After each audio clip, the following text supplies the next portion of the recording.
సూర్యాపేట పశువుల సంతలో దొంగతనం చేసిన వారిని అరెస్ట్ చేసి వారి వద్ద నుండి 1,50,000 రూపాయలు స్వాధీనం చేసుకున్నారు సూర్యాపేట పోలీసులు. తాజుద్దీన్ అనే వ్యాపారి పశువుల బేరం కొరకు తన వెంట తెచ్చుకున్న 10,50,000 రూపాయలు తన వాహనంలో పెట్టి పశువులను బేరం మాట్లాడుకుని సుమారు ఉదయం 5 గంటల సమయంలో డబ్బులు చూసుకునేసరికి లేకపోవడంతో ఎవరో గుర్తు తెలియని వ్యక్తులు దొంగిలించి వారిని వెంటనే పట్టణ పోలీస్ స్టేషన్లో ఫిర్యాదు చేయడం జరిగింది. తాజుద్దీన్ యొక్క డీసీఎం డ్రైవర్లను దొంగిలించడం విశేషం.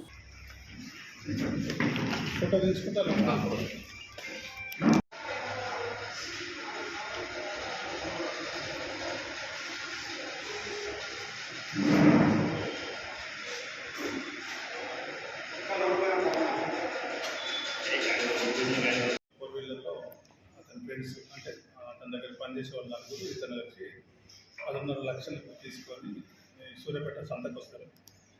సంతకు వచ్చినాక అడవులు దిగిపోతారు.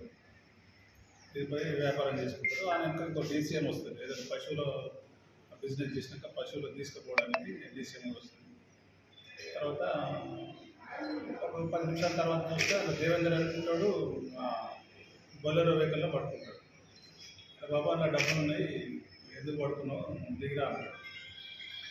దిగి వెళ్ళిపోతాడు. తర్వాత చూసుకున్నాక 10.5 lakhs ఉండవు. దీని మీద అతను వాళ్ళని అడుగుతాడు, మీరే ఉన్నారు కదా, మీకే తెలుసు అని. అతను 16th 17th రోజు అడుగుతాడు. కానీ వాళ్ళు ఎలాంటి ఒప్పుకోరు. మనకి 18th రోజు కంప్లైంట్ ఇస్తాడు.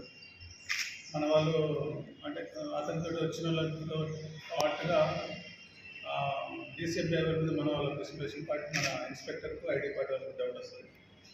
అతన్ని విచారిస్తే అతడు కన్ఫైన్ చేస్తాడు. అతని పేరు జావేద్. అతని దగ్గర 8.5 లక్షలు దొరుకుతాయి. ఇంకో అతనికి 2 లక్షలు హయత్ అలీకి మొత్తం 14 లక్షలు రికవర్ అయినాయి. దీనికి డీసీఎం డ్రైవర్ను అరెస్ట్ చేయడం. అదే డీసీఎం డ్రైవర్ జావేద్, ఇంకో అతనికి సపోర్ట్ చేసిన హయత్ అలీ.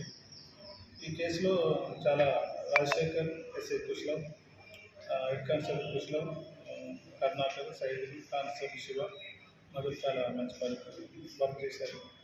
దీనికి ఎస్పీ గారు కూడా వాళ్ళని అభినందించారు. తగిన రివార్డు కూడా అందజేస్తూ ఉన్నారు.